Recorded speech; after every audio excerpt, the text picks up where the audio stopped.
Schwarz und eng, der Podcast. Es geht los. Wir haben kein Konzept, keinen Plan, aber wir sind zwei gut aussehende, charmante Menschen und wir haben Alkohol dabei. Und Rubber an. Was will man mehr? Das ist die erste Folge von unserem Podcast und ich sag mal so, haltet euch fest. Es wird wild. Es wird ganz wild. Wir trinken eine Flasche Prosecco während dieser Folge.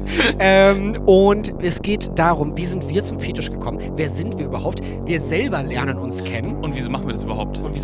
Genau. All das kompakt in einer Folge zusammengefasst. Und man kann jetzt schon so sagen, es wird spannend, es wird heiß, es wird intim, es Schwitzig. wird schwitzig. Ich laufe immer noch aus, unter mir ist wirklich ein Wasserfleck, ein See ist hier schon auf dem Boden. Und ihr seid mit dabei. Das ist Schwarz und eng, der Podcast. Wir wünschen euch sehr viel Spaß dabei. Und ich würde sagen, wir hören euch bald wieder. es geht los. Hoffentlich. Attacke. Jetzt. Schwarz und eng, der schwule Fetisch-Podcast. Mit euren Hosts Markus und Alex. Ja, herzlich willkommen. Da sind wir auch schon live. Ungewohntes Gefühl. Wir sitzen hier, haben zwei Mikrofone und irgendwie Kameras um uns herum und hatten die Idee, einen Podcast zu machen. Herzlich willkommen. Herzlich willkommen. Wie heißen wir? Schwarz und eng. Der schwule Fetisch-Podcast. Wir haben lange über den Namen nachgedacht. Das heißt eigentlich gar nicht so lang. Kommen wir alles gleich drauf hinzu. Wir haben auf jeden Fall einen Podcast gemacht. Ich bin der Alex, das ist der Markus. Guten Tag. Und es ist schwierig, hier reinzu. Ich habe eben gerade noch gesagt zu dir, mein Konzept ist kein Konzept zu haben. Schwierig. Ich glaube, jetzt gerade rächt sich das. Ich bin so ein ganz perfektionistischer. Ich brauche ein Konzept. Aber du wirst mich mit Fragen gleich löchern und dann... Achso, das ist jetzt meine... Okay, gut. Ja, du bist der Moderator. Wir haben hier so einen Radiomenschen sitzen. Ja, der kann das. Jetzt geht das schon wieder los. Radiomensch. Weißt du, wir können ja gleich mal... Also, ich würde mal Folgendes sagen. Wir haben so ein paar Stichpunkte gemacht. Die sind alle in Schriftgröße 200 auf diesem Bildschirm, damit wir es sehen können ohne Brille. Damit auf diese er das Entfernung sehen kann. Ich habe gute Augen. Das müssen wir jetzt ja nicht sagen. Wir haben auch schon Prosecco getrunken. gefunden. Ja, komm, Chin. Wir können noch einmal anstoßen, gemeinsam mit euch da draußen. Cheers. Soll keine Werbung für Alkohol sein übrigens. Wir sind ja ein anständiges Format. Natürlich. Das schmeckt auch gar nicht mal so gut. Nee. Herzlich willkommen. Herzlich willkommen zu unserer kleinen Fetischwelt. Warum sitzen wir hier und machen einen Podcast? Das geht, glaube ich, auf eine WhatsApp-Nachricht zurück von mir an dich. Das stimmt. Wann habe ich dir die geschickt? Ich weiß es gar nicht. Das ist bestimmt schon 2 oder 3 Monate her mittlerweile. Ich hatte irgendwie die Idee, ich hatte Lust, einen Podcast zu machen. Das war quasi die Ausgangssituation. Ich wollte irgendein Podcast-Format machen, weil ich einfach gerne rede und mich selber gerne beim Reden zuhöre. Da sind wir schon 2. Und genau, ich glaube, deswegen habe ich dir auch geschrieben, weil ich dachte, bei dir passt das auch ganz gut. Und dann dachte ich, welches Thema wird es? Und ich dachte, Fetisch ist etwas, worüber man viel reden kann. So, Fetisch ist etwas, was man leben kann. Deswegen sitzen wir hier auch für alle Menschen, die uns gerade per Audio hören und nicht per Video sehen. Wir sitzen hier auch wirklich in Rubber. Das ist unser Format, haben wir uns gedacht, wenn schon, denn schon. Ich habe auch gerade schon mal, ich schwitze aus meinem Zipper raus, es ist ganz schön widerlich. Ekelhaft. Es läuft hier, guck mal, da ist schon, da sind Tropfen auf dem Boden. Wenn wir schon bei Fetisch sind, auch dafür gibt es Abnehmer. So, also ihr könnt euch jetzt melden, wer, nein, okay, tatsächlich haben wir uns gedacht, wir reden über das Thema Fetisch in allen Facetten und machen daraus verschiedene Folgen und kommen diesem Thema einfach mal, jetzt nicht wissenschaftlich näher oder so, aber wir reden einfach aus unserer Sicht darüber und laden euch natürlich draußen ein, mitzureden. Also via Instagram dabei zu sein, schickt uns DMs, wir haben auch ein Instagram-Profil. Schwarz und eng Podcast. So. Ja, folgt uns. Das auf jeden Fall, da werden wir auch mal so ein paar Schnipsel hochladen, glaube ich zumindest. Bestimmt. Irgendwie. Wir haben so einen Social Media Manager, der macht das schon. Ah, haben wir. Ja, irgendwo. Ja. Irgendwo in den Tiefen unserer Redaktion. Hinter uns das 30-köpfige Team, weißt du? Naja, Wunschdenken. Genau, nee, und deswegen auf jeden Fall löchert uns auch dort gerne mit Fragen. Wenn ihr Fragen habt, einfach dahin schicken. Dann nehmen wir das einfach mit auf, weil wir wollen auf jeden Fall möglichst facettenreich mit unserer Brille das irgendwie angucken. Deswegen auch wirklich der schwule Fetisch-Podcast und nicht einfach irgendwie allgemein, sondern das ist der Blick, den wir haben. Ich glaube, so hatten wir uns das irgendwie festgelegt. Definitiv. Also das ist die Welt, in der wir unterwegs sind und nah an der Community sind. Also ich vor allen Dingen, glaube ich, noch näher als du. Ja, du bist ja aber auch einfach... Ich kenne da ein paar Leute. Ja. So, ganz wenige. Wie habe ich gesagt, wir saßen vor ein paar Wochen zusammen und hatten irgendwie Kaffee und Kuchen gemacht, so ein bisschen Rentner-like, an einem Sonntag in Hamburg und hatten uns darüber unterhalten. Ich meinte, naja, warum habe ich dir geschrieben? Weil du siehst gut aus. Ach, jetzt fängt das wieder an. Du bist auch sympathisch. Nein. Du kannst gut reden. Und du bist berühmt. Und das war eigentlich das Argument, weil du bist ein Mensch in der Community. Ich habe dich tatsächlich damals auch über Instagram kennengelernt. Ist das so? Und was heißt kennengelernt? Ich habe dich gesehen und dachte einfach so, boah, krass, dieser Typ. Also nicht, weil ich jetzt auf dich stehe oder so. Vielleicht nicht? Ein bisschen. Nein, ein bisschen. Sonst wäre ich enttäuscht. Aber wir haben ja noch ein paar Folgen vor uns. Nee, aber tatsächlich, also du bist ja schon ein ganz schicker Kerl. Und bist in dieser Fetischwelt ja doch, ich möchte sagen, nicht ganz unbekannt. Das würde ich jetzt mal so unterschreiben, ganz vorsichtig. Ja. Wahrscheinlich. War nicht so geplant, aber Hoppla. Dinge passieren. Über Nacht berühmt. Ja. Ja. Drehen wir einen Film draus. Ja, Netflix, genau. Netflix, wenn ihr uns gerade zuschaut, ihr könnt die Filmrechte quasi jetzt erwerben. Schickt uns eine DM auf Instagram. Filmrechte werden verkauft. @schwarz und eng. Achso, ja, E-Mail, So. genau. Falls ihr uns eine E-Mail schicken wollt, es gibt ja auch Menschen, die dann sagen, na, per Instagram vielleicht nicht, auch E-Mail haben wir, moin@schwarzundeng.de. Alles in einem Wort, alles zusammengeschrieben, schwarzundeng.de. Das ist auch unsere Website, wenn ihr auf unsere Website gehen wollt. Zum Zeitpunkt der Aufzeichnung, wo wir jetzt gerade hier sitzen, ist die Website übrigens noch nicht fertig. Also, Das ändern wir noch. wir werden hoffentlich fertig werden, aber ihr merkt, wir sind hier gerade so in der Aufbauphase, wir wissen nicht, wo das Ganze hingeht, aber wir beide Schauen haben wir mal, einfach was Bock wird. drauf. Was wird. So, wir freuen uns. Zurück zum roten Faden, bitte. Genau, zum roten Faden, den wir nicht haben. Ich habe mir aufgeschrieben, vielleicht bevor wir einmal... Doch, ich habe mir aufgeschrieben, was ist das für ein Podcast? Fragezeichen. Ja, was ist das denn für ein Podcast? Was ist das denn für ein Podcast? Ja. Ja. Wir machen einfach... Du hast ja schon angefangen damit eben, tatsächlich. Achso, habe ich ja schon gesagt. Ne? Ja, eben. Ja. Nee, aber ich würde das noch ein bisschen ausführen, tatsächlich. Wir haben, also Alex hatte die Idee, ich fand das von Anfang an cool. Sowas gibt es, glaube ich, noch nicht. Und dadurch, dass ich ja doch ein bisschen Reichweite habe, ereilen mich doch manch welche Fragen manchmal. Ja. Oder häufiger. Ich habe nicht immer die Zeit, das alles zu beantworten. Aber ich glaube, so ein Podcast bietet jetzt die Möglichkeit, auch Themen einfach mitzunehmen und hier mal zu behandeln. Wir hatten ein bisschen auch gebrainstormt im Voraus und sind irgendwie aus dem Stand auf 20 Themen gekommen, die immer wieder als Fragen auftauchen in irgendeiner Form. Und ich glaube, wir wollen einfach ein bisschen was, also du auch, glaube ich, wollen einfach ein bisschen was an die Community zurückgeben, weil das einfach Spaß macht, das Leben. So. Da kommen wir auch so ein bisschen zum heutigen Thema fast schon. Ja. Wie wir da hingekommen sind. Genau, wie hat es mit dem Fetisch angefangen? Ich würde noch da nochmal einen Schritt vor einsteigen. Doch, du hast dir so eine perfekte Überleitung gemacht. Es tut mir, dass ich die jetzt zerstören muss. Aber ich würde vielleicht zur Einordnung, es muss ja da draußen auch Menschen geben, die, also mich auf jeden Fall nicht kennen, da gehe ich jetzt mal von aus. Mich auch. Es wird auch wahrscheinlich Menschen geben, die vielleicht mich kennen, aber dich nicht. Das wäre ein Wunder, aber das wird es auch geben. Vielleicht einmal so eine, ich sag mal so eine Kurzvorstellung, so ein bisschen wie in so einem Freundschaftsalbum. Dass wir mal kurz sagen, wer bin ich? Lieblingsessen. Wo komme ich her? So. Genau, wo komme ich her? Vielleicht startest du einfach mal. Ja. Wer bist du eigentlich? Also ich heiße Markus, ich glaube, das wissen gar nicht so viele. Ich komme aus Hamburg. Wie man unschwer hört, bin ich ursprünglich aus dem Süden des Landes. Zugezogen in Hamburg, wohne da aber schon seit 8 Jahren.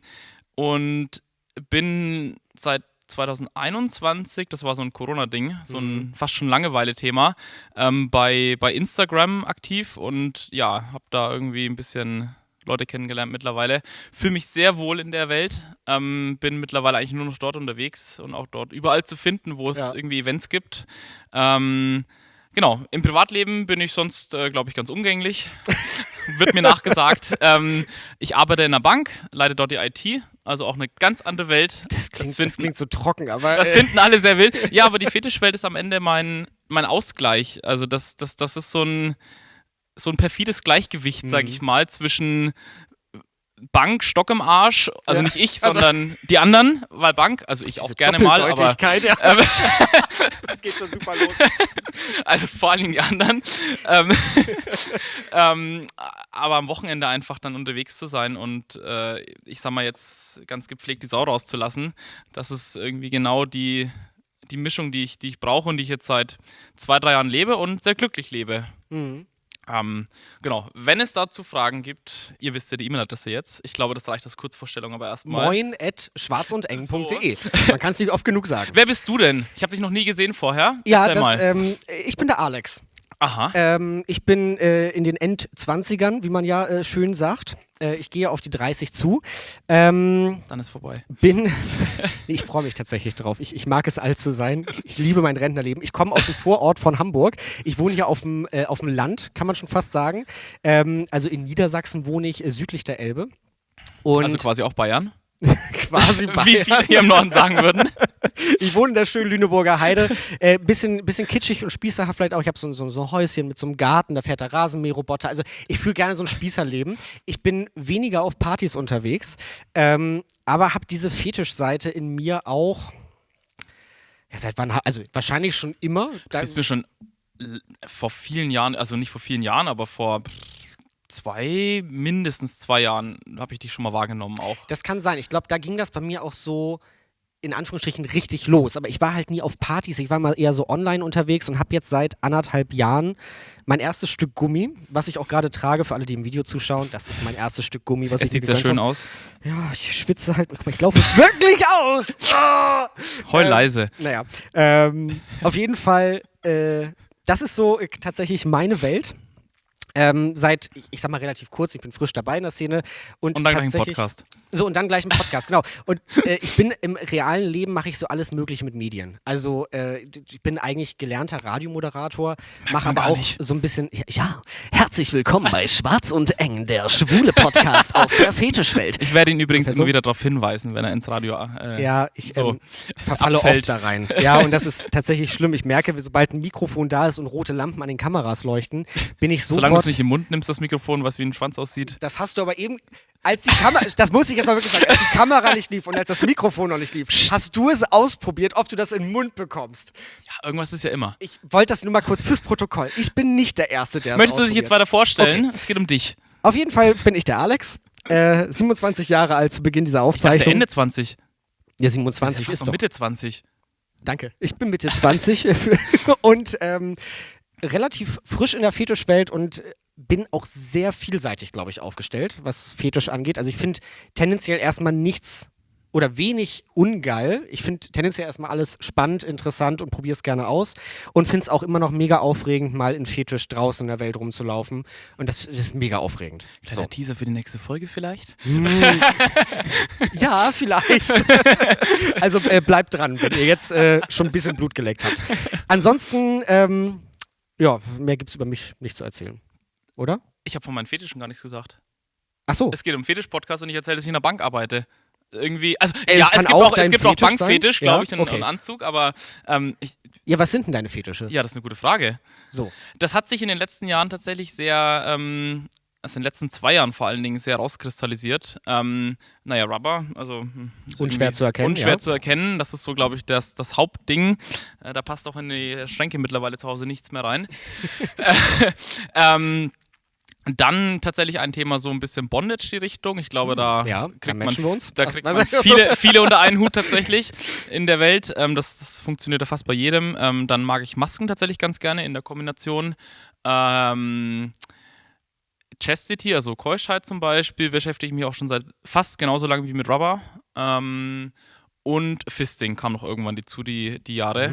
Oh, der Blick von dir, für die es nicht sehen können. Das wäre der verruchte Blick.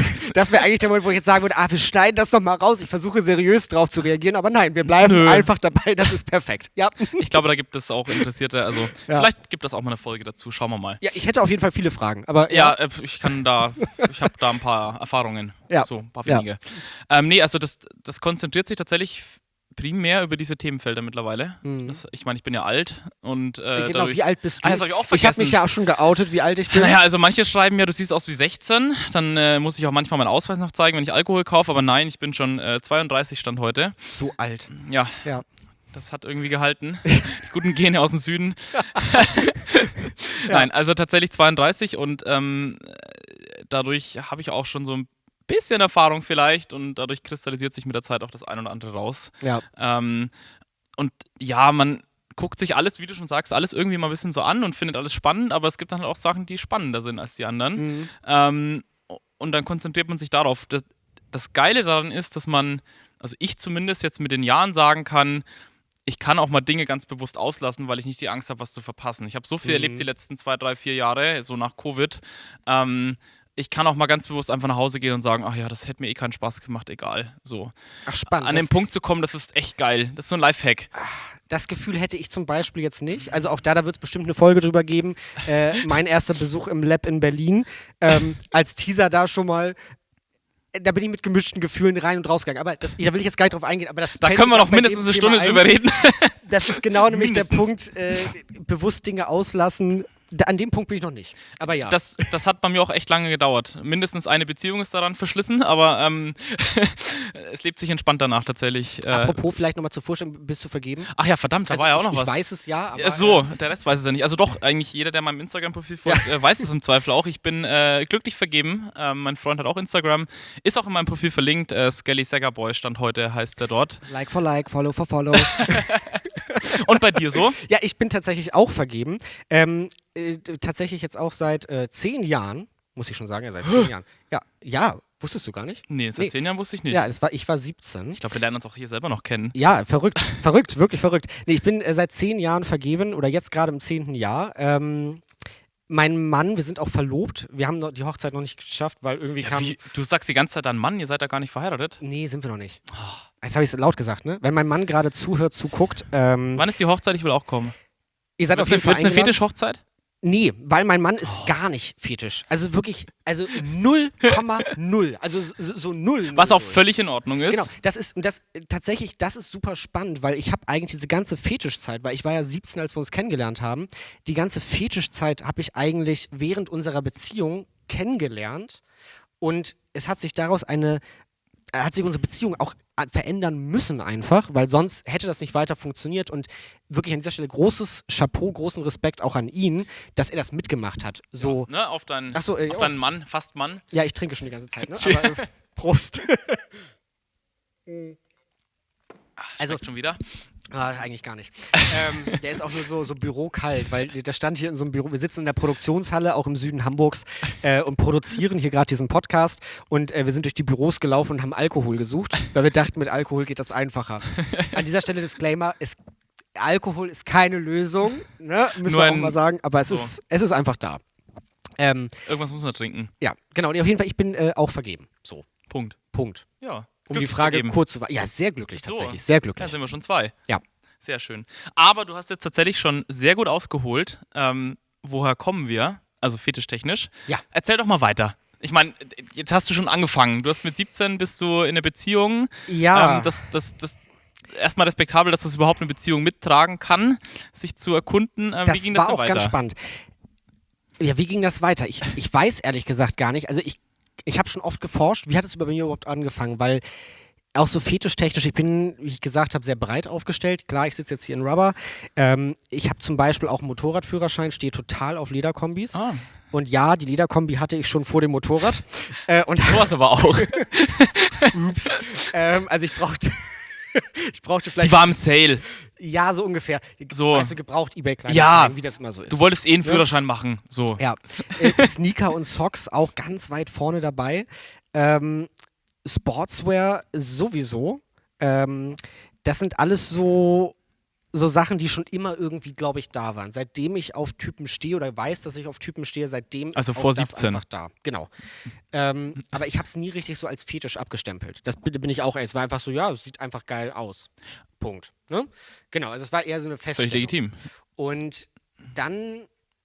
da merke ich gerade gar kein Konzept für diesen Podcast. Ich habe mich gar nicht damit beschäftigt, aber ich versuche das gerade zu rekonstruieren. Wir erörtern das jetzt mal zusammen. Wir haben ja so eine kleine Gesprächsrunde, wie eine Therapie für dich. Selbsthilfegruppe. Genau, Selbsthilfegruppe. Wir arbeiten das jetzt mal auf in dieser schwarz und engen Selbsthilfegruppe. Ja. Nee, ich habe... wie fing das an? Es war eine Beziehung, so alles ganz kitschig, ganz normal, wie so eine Beziehung halt ist, wie man sich das so vorstellt. Und dann merkte ich einfach irgendwann, dass ich gefühlt die Welt noch entdecken müsste. Vielleicht ist das so ein Moment, der das gut beschreibt. Also ich wollte mich selbst besser kennenlernen, ich wollte die Welt um mich herum besser kennenlernen. Ich habe gemerkt, gerade durch Instagram... Ich wollte gerade sagen, man darf den Fakt des Internets nicht missachten. Ja. Man hat ja äußere Triggerfaktoren, nenne es Twitter oder X oder Instagram, und dadurch sieht man plötzlich was und plötzlich findet man es interessant. Genau. Und man kann dann nicht davon ablassen, es mal weiter zu erkunden. Und wenn das während der Beziehung ist das schon herausfordernd, glaube ich. Ja, genau, das war so eine spannende Phase, wo ich einfach merkte, okay, da gibt es ja noch viel, viel mehr, wenn man über den Tellerrand schaut, als das, was ich aktuell habe. Und ja, eventuell habe ich vielleicht hinter dem Rücken von meinem Partner Dinge ausprobiert, was tendenziell erstmal nicht geil ist. So, da haben wir drüber gesprochen. Oh, okay, gut, ich war gerade ganz kurz, mach sich ein schwarzes Loch vor mir bitte auf.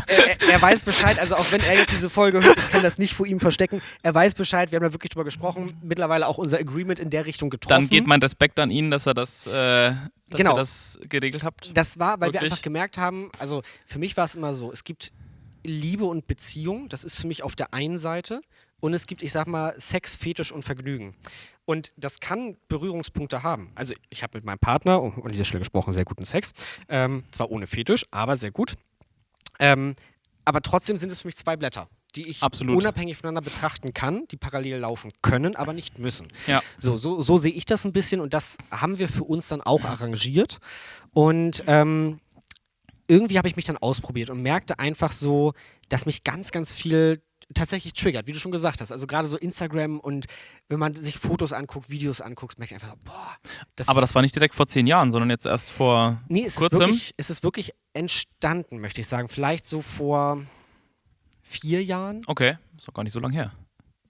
Ja, das muss so um die Zeit gewesen sein. Aber das erste Rubber hast du jetzt erst auch kürzlich gekauft, ne? Ja, weil ich mich vorher immer in Anführungsstrichen nicht getraut habe. Okay. Also, weil ich immer dachte so, ja, ach, was soll denn dein Freund denken, so ungefähr. Also dieses Ding. Was sollen denn die Leute denken? Ja, auch das. Was sollen denn die Leute? Ja, wann trägst du das denn? Ja gut, wenn du irgendwo alleine bist, wann ist denn das? Dafür brauchst du ja nicht so viel Geld ausgeben. Und dann merkte ich aber, nee, eigentlich willst du das. Ja. Und dann war genau die Stimme im Kopf, die gesagt hat, ja, dann mach es doch einfach. Also auch und das wenn so, es mal einen Monat zu Hause im Schrank liegt, ist es auch nicht schlimm. Genau. Weil dann hat man es halt. Genau, dann hat man es. So haben es besser als brauchen in dem Fall. Das sage ich mir auch immer wieder. Ja. Man kann es halt dann einfach anziehen, und es muss ja auch nicht immer gleich, ich sag mal, die große Party sein oder sonst was, sondern man kann es einfach anziehen und sagen, ja, ich fühle mich jetzt einfach gerade geil und ich fühle mich wohl. Also ich glaube, das ist auch diese Selbstakzeptanz dahinter, zu sagen, ich ziehe mir jetzt einen Rubber an, oder auch meine Lederkombi zu Hause, oder ich habe zum Beispiel seit neuestem eine Bundeswehruniform mir gekauft. Ich finde mich Uniform auch mega sexy. Da gibt es genug Abnehmer für. Also auch da, vielleicht kommt da auch nochmal irgendwann ein Thema. Habe ich mir tatsächlich auch geholt, und ich finde das einfach geil. So, oder auch einfach in einem Fußballtrikot zu Hause rumzulaufen, auch wenn ich so gar kein Fußballspieler bin und so null Ahnung von Fußball habe. Es sieht einfach verdammt heiß aus. Auch so eine peinliche Situation dazu. Das erzähle ich immer noch irgendwann. Okay. Lass mich raten, du standest irgendwo am Spielfeldrand. Nein, noch viel, viel peinlicher. Okay. Fußballtrikots sind immer ein ganz schwieriges Thema. Ich sag mal so, zwischen Folge 7 und Folge 15 hören wir diese Geschichte. Bleibt dran. Die Sportswear-Folge, von der wir noch gar nicht wussten, was wir sie machen werden. Haben wir das auf der Liste? Nee.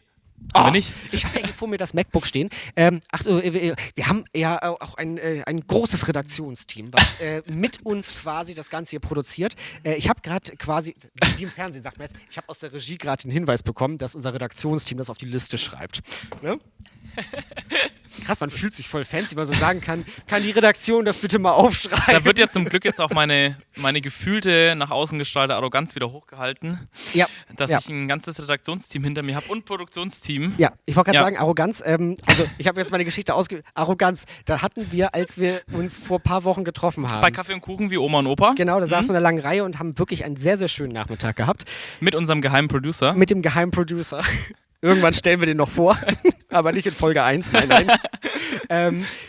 Da hast du erzählt, und das fand ich tatsächlich spannend, ich gebe dir gleich meinen Input dazu zurück, aber da hast du erzählt, dass du auf Instagram Nachrichten bekommst, so nach dem Motto, Mensch, du bist ja so unnahbar, so, du wirkst so arrogant. Führ das noch mal kurz aus. Was für Nachrichten bekommst du da? Ich habe das tatsächlich auch manchmal schon mal bewusst nachgefragt. Ich bin, mag keiner vielleicht glauben, aber relativ selbstreflektiert.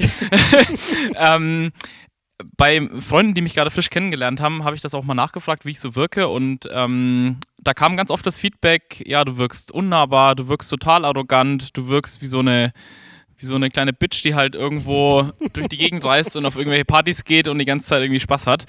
Per se stimmt das erstmal alles. So.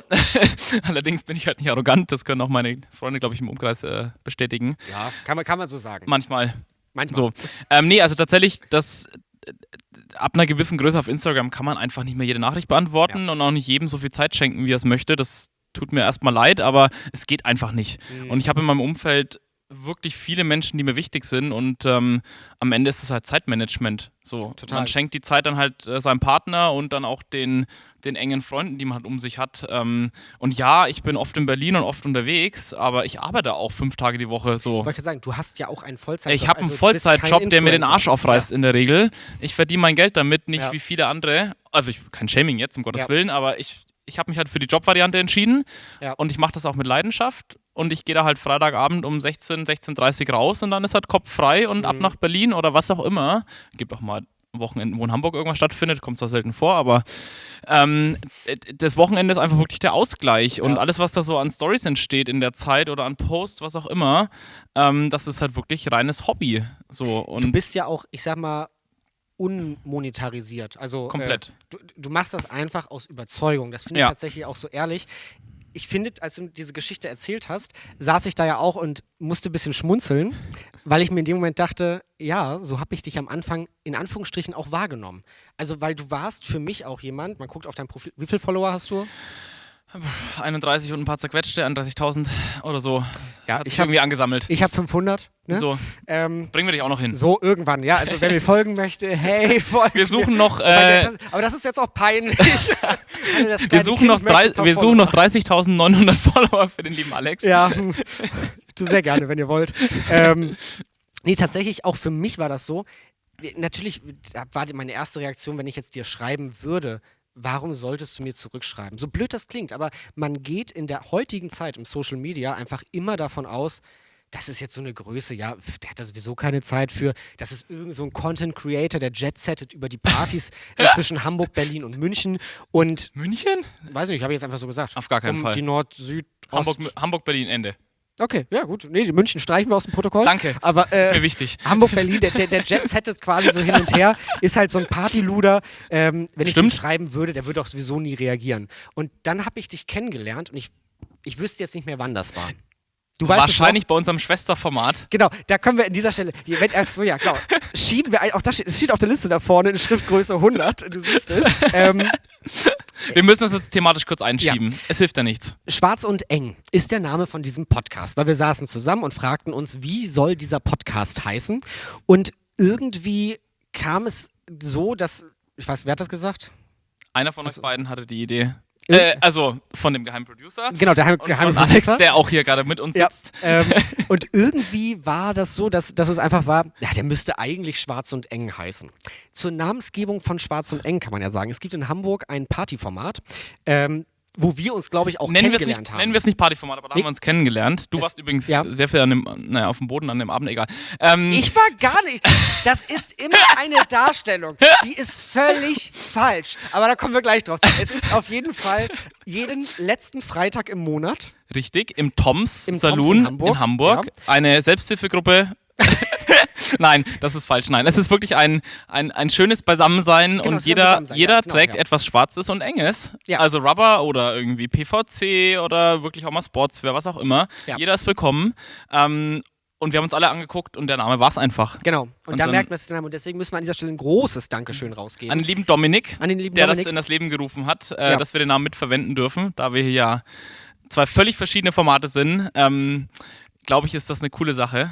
Ich glaube, es ist auch wieder so ein Community-Ding, weil tatsächlich gäbe es die Schwarz und eng in Hamburg nicht. Gäbe es auch nicht den Schwarz und eng Podcast. Richtig, dann wären wir niemals auf diesen Namen gekommen. Und wir hätten uns wahrscheinlich nie persönlich kennengelernt. Also, auch das mag sein. So blöd das klingt, wir haben uns wirklich da kennengelernt, oder? Ja. Also wir haben bestimmt vorher schon mal geschrieben, aber ich glaube persönlich haben wir uns das erste Mal dort gesehen einfach. Ja. Und ich war nicht nur auf dem Boden. Nein, das stimmt, muss ich auch zugeben. Ja, aber primär. Das ist eine Frechheit, diese Unterstellung hier. Naja. Ja, jetzt wissen wir nicht, wo wir gerade stehen geblieben sind.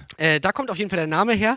Und das war die Geschichte, wie wir uns kennengelernt haben. So. Und überhaupt.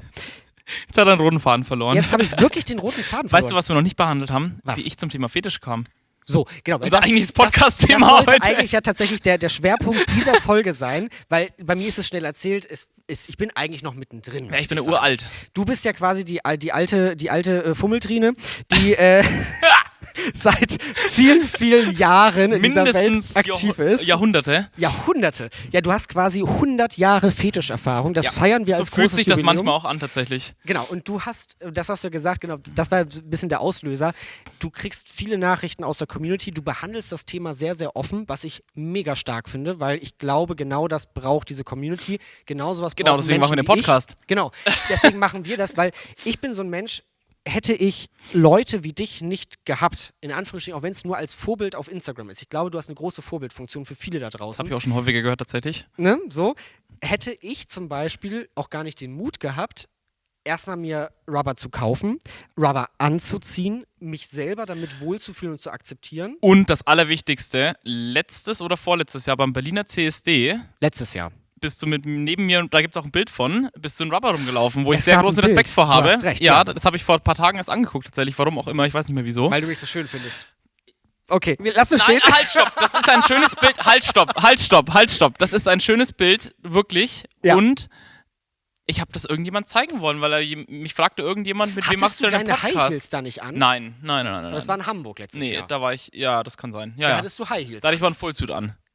Richtig, ich habe ihn noch in Erinnerung. Auf jeden Fall, genau. Deswegen, und da will ich halt sagen, ich glaube, solche Menschen wie du und vielleicht jetzt auch wie unser Podcast, ich hoffe, es ist so, es soll keine Erzählstunde werden, wo wir einfach nur, ich sag mal, über uns reden, sondern es soll eigentlich etwas werden, wo wir sagen, hey Leute, wacht auf, Fetisch, wenn ihr wollt, also es ist kein Zwang, aber wenn ihr wollt, fühlt euch so wohl, wie ihr seid, egal wie. Und gerade jetzt in dieser ganzen CSD-Zeit ist das ein so wichtiges Thema, einfach zu sich selber zu stehen, weil es tut gut. Es tut einfach verdammt gut, rauszugehen, so wie man Bock hat. Und selbst wenn blöde Sprüche kommen, also auch ich habe Bilder in Rubber auf meinem privaten Instagram-Profil gepostet. Habe ich schon gehört und gesehen. Wo ich 1900 Follower habe, da bin ich vielleicht so ein Mikro-Makro-Mini-Influencer. Man kennt dich. Man kennt mich. In der gewissen Szene zumindest. In der Szene kennt man mich. Und, also nicht in der Rubber-Szene, aber... Also selbst Kunden von mir haben mich drauf angesprochen. Mit denen ich geschäftlich zusammenarbeite. Gut, einige haben mich gefragt, ob ich beim Marathonlauf dabei war. Bestimmt. Ich hatte halt mein Rubber an mit so einem Harness und es hätte auch ein Marathon-Outfit sein können. Lieben wir. Aber ich habe dann diesen Menschen da stehen und meinte, ja, ich war Marathonlaufen. Vor allem, jeder weiß, wie unsportlich ich bin. Aber egal. Das eine schließt das andere nicht aus. Aber tatsächlich, es gab so viel positiven Zuspruch. Also sei es jetzt meine Steuerberaterin, die halt meine Steuererklärung macht, die darauf reagiert hat. Wild. Also Grüße an meine Steuerberaterin. An dieser Stelle sollte sie das hier hören. Sie machen einen großartigen Job. Kunden von mir, die darauf reagiert haben. Ich habe selbst in Hamburg auf dem CSD vor einem Kunden von mir gestanden, der halt einen Truck ausgestattet hat, witzigerweise. Und er stand so vor mir und guckte mich an. Ich guckte ihn und es war so... Eigentlich ist es gerade unangenehm, aber scheiß drauf. Nein, es ist nicht unangenehm. Und der fand das mega. Ich muss jetzt nochmal nachhorchen. Ja. Du hast mir letztes Wochenende am Hamburger CSD die Story erzählt, dass du in Rubber mit Harness in deinen ehemaligen Sender gegangen bist. Ja. Und ich habe unserem geheimen Producer auf der Fahrt hierher das kurz erzählt und wir wollten da nochmal drüber sprechen, weil ich das so geil fand. Erzähl mal bitte. Ja, also tatsächlich... Gut, also wir können es auch was sagen. Wir können das Kind beim Namen nennen. Ich bin Moderator bei Radio Hamburg. Das ist der größte Sender der Stadt auf der 103.6 mit mehr Musik und mehr Vielfalt. Du fällst wieder ins Radiojargon. Ja, naja. Nee, an dieser Stelle Grüße an das gesamte Funkhaus, solltet ihr das hören. Ich bin dort freier Moderator. Also ich habe dort vor 8 Jahren meine Ausbildung gestartet und moderiere jetzt immer noch aktuell frei für die und liebe das total, vor dem Mikrofon stehen. Und, merkt man gar nicht. Merkt man nicht. Und es war so, dass die auch beim CSD seit dem letzten Jahr einen Truck haben. Also es war jetzt das 2. Jahr in Folge, dass Radio Hamburg mit einem eigenen Truck auf dem CSD in Hamburg dabei ist. Und ich bin dieses Jahr in Hamburg zu Fuß einfach durch die Gegend gelaufen und war dann in Rubber? In Rubber natürlich und war dann nochmal kurz auf dem Truck und habe nur ganz kurz vor Ende nochmal Schnäpse mitgenommen. Oh, unangenehm. Ich war ein bisschen betrunken und bin da raufgesprungen, meinte, hallo, ich brauche Alkohol und habe dann ganz viel Schnaps mitgenommen und bin dann wieder vom Truck runter am Rathaus, als am Ende der Fahrt war und habe dann da haben wir uns dann noch getroffen, habe dann noch genau den die Schnaps Story kurz erzählt, so. Genau. Und ich bin vorher einmal kurz auf Klo gerannt, weil ich dachte, ach komm, warum die öffentlichen Toiletten nutzen? Ich kann ja aus Spitaler Straße einfach ins Funkhaus rein. Ich habe ja den PIN-Code dabei und bin dort auf Klo gegangen. Und da war gerade eine Kollegin im Studio und hat halt moderiert und ich habe einfach die Studiotür aufgerissen, ganz laut Happy Pride gerufen und stand einfach vor ihr in Rubber und sie guckte mich völlig perplex an und wusste nicht so richtig, was gerade um sie herum passiert. Fand es aber einfach mega geil. So, dann bin ich auf Klo gegangen. Moment, ihr Kommentar noch dazu. Oh, was hat sie gesagt? Oh, da war ich betrunken, oder? Oh, Alex, du hast es mir brühwarm erzählt. Die hat dich irgendwie völlig entgeistert angeguckt. Alex, wie heiß bist du bitte? Ja, typisch. Okay, ich will am liebsten jetzt, also wenn du das hörst da draußen, ich sage jetzt nicht deinen Namen, ein bisschen Datenschutz muss ja vielleicht auch sein, aber du weißt sofort, wenn du das hörst, ne? Love geht raus. Ja, tatsächlich, sie fand das mega heiß. Mega so heiß. Gefeiert. Und ich glaube tatsächlich, also genau das ist es halt, was am Ende, glaube ich, auch den Fetisch in Anführungsstrichen massenkompatibel macht, dass man es mit Überzeugung trägt. Also Ja, du darfst nicht links und rechts gucken. Das habe ich verlernt irgendwann. Ja. Dieses unsichere Gucken, also man muss das nicht jedem und überall, ich sag mal, jedem aufzwängen in der Öffentlichkeit, aber gerade an so größeren Veranstaltungen wie Folsom, CSDs, whatever, Straßenfeste, da ist das okay und da muss das die Menge auch ertragen, weil da laufen auch welche in anderen Klamotten rum oder oben ohne, was auch immer, Richtig. je nach Wetter. Zumal wir dort ja nichts Schlimmes oder Sexuelles tun. Wir haben ja einfach nur eine Klamotte an, die aus dem Material Latex geschneidert ist. Und die wirklich aus gut Baumwolle. aussieht. So. Von daher, ja. Ich merke gerade schon wieder, Du läufst trocken? ich laufe trocken, also ich laufe aus, aber obenrum laufe Ja, ich du musst ja trocken. nachfüllen. Ich habe da mal was vorbereitet. Wir verdecken hier sämtliche Markenschilder. Wir machen hier keine Werbung in diesem Podcast. Wir sind seriös. Oh, das schmeckt auch wirklich nicht. Das müssen wir auch zusammen anstoßen, ne? Ja. Weitergeht. Wenn auf einer Prosecco-Flasche schon so groß Prosecco draufsteht, dann ist das nicht seriös. Prost. Schmeckt gar nicht. Pfui Teufel. So, jetzt habe ich auf jeden Fall genug von mir erzählt, von meinem Job. Fetisch, Öffentlichkeit. Haben wir noch eine Folge zu irgendwann? Irgendwann auch, ja, bestimmt. Ne? Bestimmt. Also fürs Protokoll. Bleiben Sie dran. Bleiben Sie dran, genau. So, Werbung, nein. Jetzt aber die große Frage. Du bist jetzt ja, wie wir schon geklärt haben, du bist ja schon ein bisschen länger im Geschäft und überhaupt und erfahren. Wie bist du denn eigentlich zum Fetisch gekommen? Weil die Geschichte kenne ich zum Beispiel. Die kennt tatsächlich noch gar nicht. keiner. Also Willst du die mit uns teilen überhaupt? auf gar keinen Fall. Ich gehe jetzt nach Hause. Und tschüss, Folge ist vorbei. Das ist mir jetzt zu intim hier alles. Nein, also damals, als ich 19 war, bin ich zu Hause ausgezogen in eine Wohnung am Land in Bayern, weil da mein zweiter Arbeitgeber dann war. Und da habe ich tatsächlich damals in diesem Internet mein erstes Stück Rubber bestellt. Einen ganz billigen, schlecht qualitativen Fullsuit. Man kennt es. Ich glaube, viele von euch kennen es im Zweifel. Auch da, glaube ich, können wir noch irgendwann mehr zu erzählen. Jedenfalls habe ich das getan, wie so viele. Habe mich dann da lange drüber geärgert, dass ich das getan habe. Ich musste mal kurz hier ein bisschen da was richten. Ja, bitte, das geht ja gar nicht, Damit wie ich das hier auch ausschaue. wieder ist. Mein Ist Rubber gut ist hier jetzt, so ein ne? bisschen verdreht, das geht ja gut, gar nicht, ja, für die, ja. die nicht zugucken können. Ja. Weiter im Text. Ja, so fing das an tatsächlich. Und das zweite Thema, was auch relativ zeitgleich hochkam, sogar mit meinem keine Ahnung wie viel Ex-Freund, war das Thema Keuschheit, Chastity tatsächlich. Und als ich mit ihm damals noch zusammen war, haben wir dann so ein bisschen Rubber ausprobiert und auch Keuschheit und so die Anfänge mit Bondage, wie man halt so anfängt. Und dann ist das so ein bisschen vor sich hingedümpelt, das Thema. Dann war ich irgendwann getrennt und habe mal so 1, 2 Dinge ausprobiert, aber das ging nie irgendwie richtig voran. Man guckt sich ja eher im Internet dann auch Sachen an und erspaßt sich daran und möchte gerne Teil davon sein. Deswegen findet man das ja im Zweifel auch dann anziehend. Dann ist wirklich viele Jahre Ruhe gewesen. Dann bin ich 2016, da war ich, jetzt muss ich rechnen, 24, bin ich nach Hamburg gezogen wegen meinem Ex-Freund, also wegen einem anderen Ex-Freund dann. Entschuldigung für die Verwirrung. Okay, wow. Wir müssen den Kindern sonst mal Namen geben. Soll ich einen Flipchart holen, dann können wir das aufmalen? Ja, da reicht ein DIN A0-Blatt nicht, egal. Nein, Spaß beiseite, es waren nicht so viele fürs Protokoll. Auf jeden Fall bin ich dann nach Hamburg gezogen und mein Ex-Freund war auch sehr offen für das Thema tatsächlich, auch für Rubber. Und so ging das, glaube ich, wirklich ein bisschen los. 2018 war das, glaube ich, sind wir auf die erste Fetischparty in Hamburg gegangen. Das gibt es mittlerweile leider nicht mehr in Hamburg, aber damals gab es da so ein U35-Format in einer echt coolen Location und da haben wir uns hingetraut. Ach, krass, okay. Das war so ein Schlüsselerlebnis tatsächlich, weil wir damals halt alle noch so grün hinter den Ohren waren, das erste Mal, und wir sind da alle ganz verschämt reingegangen. Es war eine kleine Location, das heißt, man macht die Tür auf, all eyes on you. Oh Gott. Alle gucken, und wie im Bilderbuche, wirklich maximal unangenehm. Aber wir hatten da wirklich Spaß an dem Abend. Ja. Und ein Jahr später war diese Party wieder, da sind wir wieder hingegangen. Und gut, dann kam irgendwie dummerweise eine Trennung dazwischen, dann kam irgendwie dummerweise Covid dazwischen. Summa summarum. Das ist ja also gefühlt noch gar nicht so lang her. Ja, jetzt kommen wir der ganzen Sache näher. Ja. Also ich hatte dann zwischendurch immer wieder mal einen Rubbersuit zu Hause, klar, aber ich habe den halt mal für mich getragen. So wie du jetzt sagst, ich habe mir jetzt getraut, einen zu bestellen, ging es mir auch. Ich habe mir irgendwann mal Rubber bestellt, dann, also das erste billige, das habe ich dann irgendwann weggeschmissen oder verkauft, whatever. Und dann kamen halt irgendwann bessere Suits dazu, die lagen aber halt meistens auch einfach zu Hause. Ja. So, und Veranstaltungen mache ich jetzt wirklich, also Veranstaltungen, das klingt so seriös.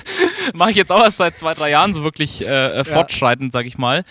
Das hat jetzt erst mit meinem aktuellen Partner angefangen, wo ich sehr dankbar drüber bin, wirklich, dass er mir den Freiraum da gibt an der Stelle. Also tatsächlich wir haben uns Ende 2019 kennengelernt, relativ nahtlos mit der Trennung von meinem Ex-Freund. Und dann kam halt direkt Covid. So, da brauchst du auf keine Veranstaltungen gehen. Von daher haben wir wirklich viel zusammen ausprobiert und dadurch, dass er da so entspannt ist und auch open-minded, sag ich mal, hat sich bei mir auch einiges weiterentwickelt. Aber so ein richtiger Boost, ich sag mal, wo jetzt wirklich ich mich weiterentwickelt habe, wo ich hin will, oder was heißt will, aber wo ich wusste, das interessiert mich, das kam jetzt wirklich erst so, ich sag mal, nach Covid. Also so 21, 22, als man dann wieder irgendwie was machen konnte, ging das erst so richtig los. Also Berlin, viele kennen mein Instagram-Profil und wissen, dass ich irgendwie gefühlt halb in Berlin wohne. Ja. Berlin ging auch erst Anfang letztes Jahr los, so richtig, dass ich da auf Veranstaltungen unterwegs bin. Und ich habe auch Anfang letztes Jahr mein erstes Jahr Darklands erst gehabt. Und das, sage ich mal, waren alles so diese Treiber, die jetzt am Ende des Tages das wirklich befeuert haben. Also ich sag mal, die letzten 24 Monate bei mir waren eigentlich die wildesten in meinem Leben und auch die spannendsten, weil ich einfach mich selber kennengelernt habe. Und Instagram mache ich jetzt seit 3 Jahren, das habe ich vorhin schon gesagt. Das heißt, das erste Jahr war eher so ich zeige mich der Welt. Hallo, ich bin da.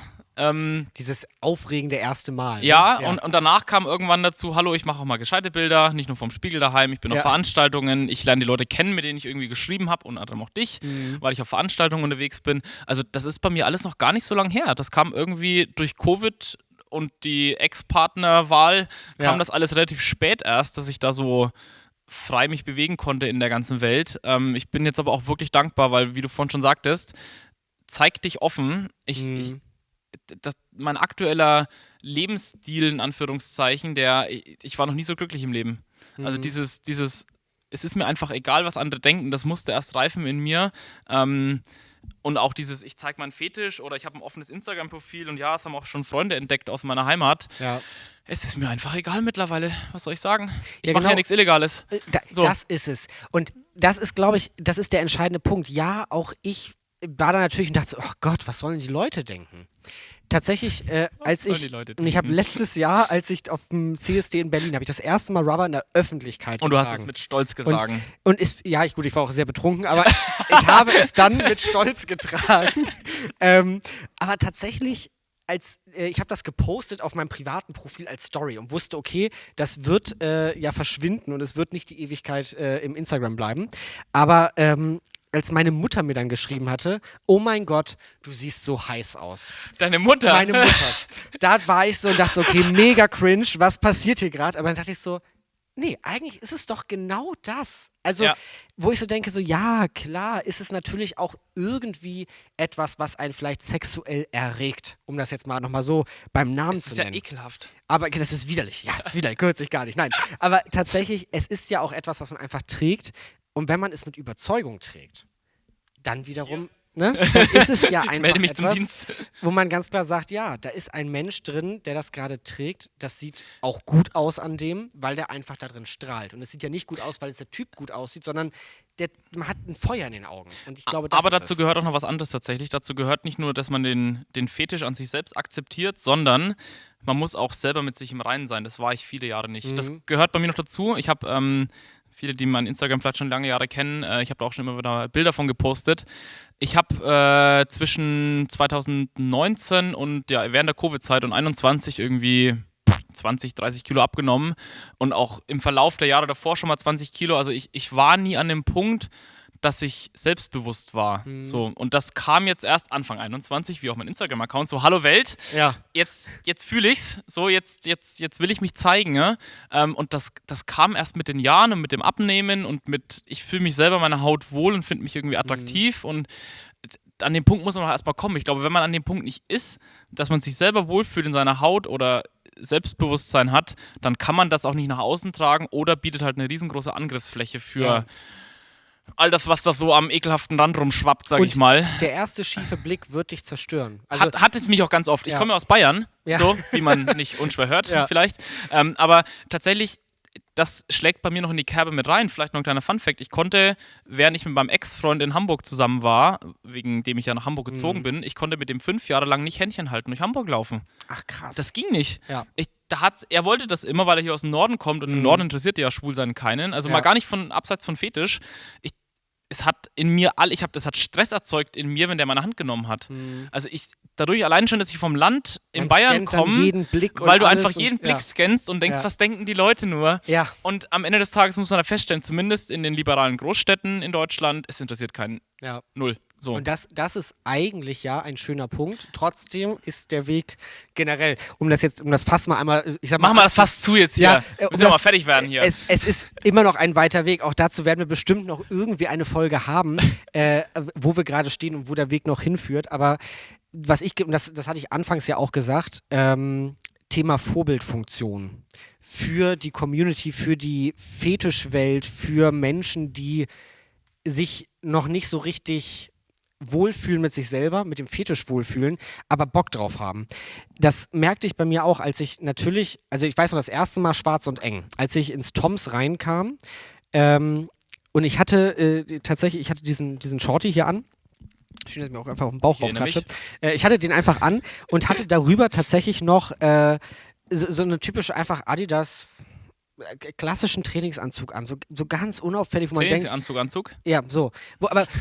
Ich bin tatsächlich so aufgewachsen, meine Mutter hat immer gesagt, Jogginghose geht gar nicht. Hast du die Kontrolle über dein Leben verloren? Ja, sie war so ein bisschen... Gruß an Karl Lagerfeld. Genau, sie war so ein bisschen so ein Karl Lagerfeld. Aber tatsächlich, ich komme aus der Welt oder aus dem familiären Denken heraus, Jogginghose geht nicht, damit gehen wir nicht in die Öffentlichkeit. Ich auch. So ticke ich immer noch. Ernsthaft? Ja, und ich merke einfach, wie mich das total limitiert.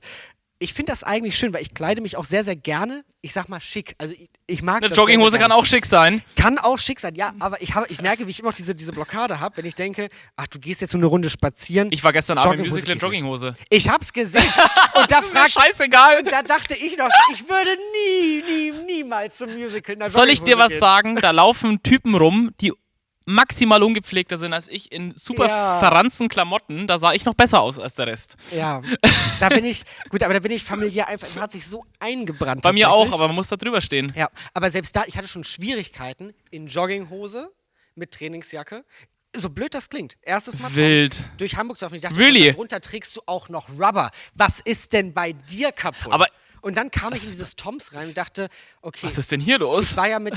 Ich war mit 2 Leuten kam ich mit, als Mitbringsel quasi, so wie man zu so einer Party oder so, zu so einem Zusammentreffen einer Selbsthilfegruppe kommt. Nein, oh Gott, wir wollen das gar nicht so runterspielen. Es war wirklich ein Meilenstein in meinem Leben.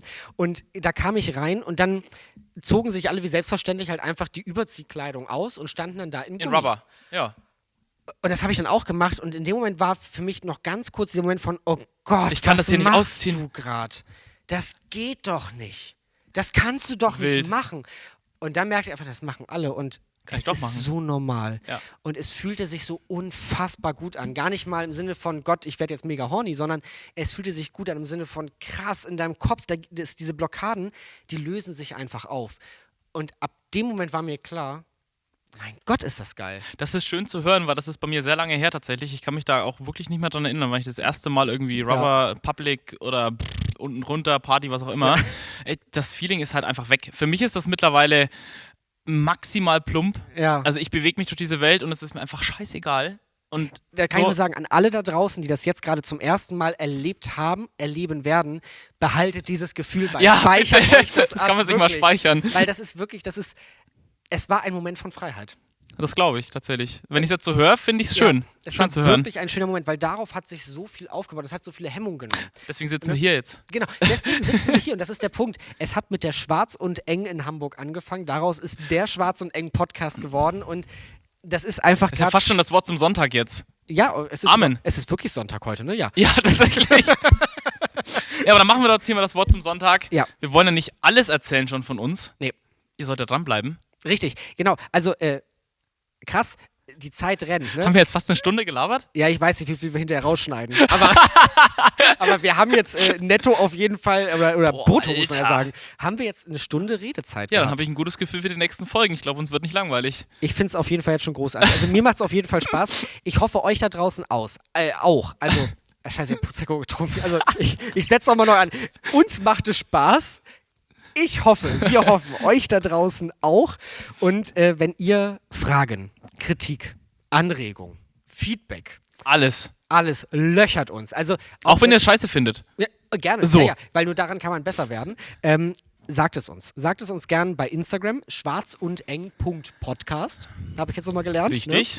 Ne? Oder schickt eine E-Mail an moin@schwarzundeng, alles zusammengeschrieben.de.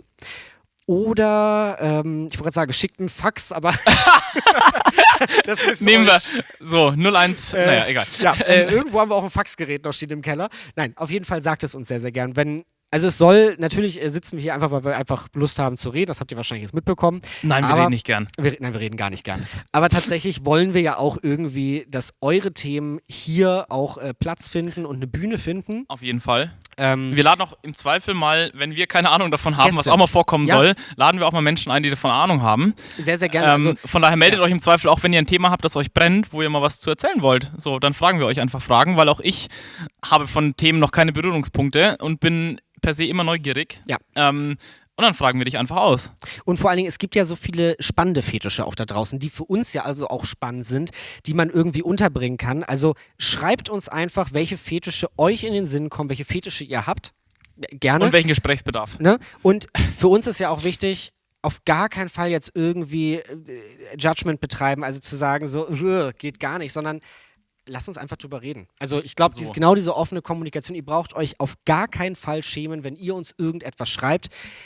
Ich behaupte jetzt mal, weil wir jetzt ja die erste Folge haben, ich lege jetzt hier meine Hand für in das nicht vorhandene Feuer. Wir beantworten jede Instagram-Nachricht persönlich. So. Erstmal. Ich habe Angst, Schauen wir mal, was wird. Vielleicht sind wir irgendwann berühmt. Stell dir mal vor. Also mit diesem Podcast. Also du bist ja schon berühmt. Dann wird es vielleicht schwierig. Nein, wir geben unser Bestes. Wir werden jede Nachricht, die jetzt reinkommt, zur Veröffentlichung dieser Folge, werden wir persönlich beantworten. Auf jeden Fall. Und wenn es wirklich spannende Themen gibt, nehmen wir die auch wirklich auf unsere Agenda. Ja. Und ich glaube auch, ohne jetzt vorgreifen zu wollen, dass uns beide Spaß gemacht hat und unserem geheimen Producer, glaube ich, auch, wenn man seinem Lächeln im Blick Glauben schenken mag die ganze Zeit, dann glaube ich, dass wir jemand auch mit der Peitsche steht, der irgendwie sagt, ihr müsst jetzt arbeiten. Ja. Wenn ich dem Glauben schenken mag, dem Ganzen, dann wird es bestimmt noch eine zweite Folge schon mal geben, irgendwann demnächst. Da bin ich auch guter Ding. Genau, wir haben keinen Veröffentlichungsplan. Also erwartet jetzt nicht wöchentlich eine neue Folge von uns. Wir sind so ein unregelmäßige. Regelmäßig, unregelmäßig. Richtig. Genau, wir werden immer mal wieder was rausbringen. Dann, wenn es nicht erwartet wird. Genau, und vor allem folgt uns auf Instagram, das ist das Wichtigste, weil da werdet ihr definitiv als erste Menschen über eine neue Folge informiert. Oder wenn ihr uns bei Spotify hört, da kann man ja auch Podcasts folgen. Folgen eines Podcasts folgen. Also ihr macht, bei YouTube sagt man, macht die Glocke weg. Bei Spotify macht ihr das einfach auf.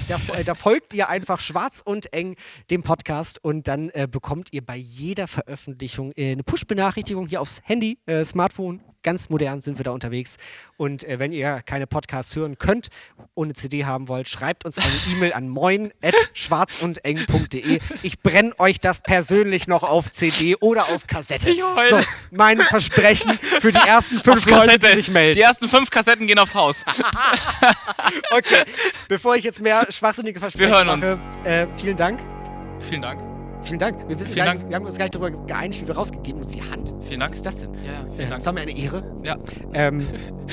Bis zum nächsten Mal. Bis zum nächsten Mal. Wir hören uns. Bye, bye. Oh Gott, was war das?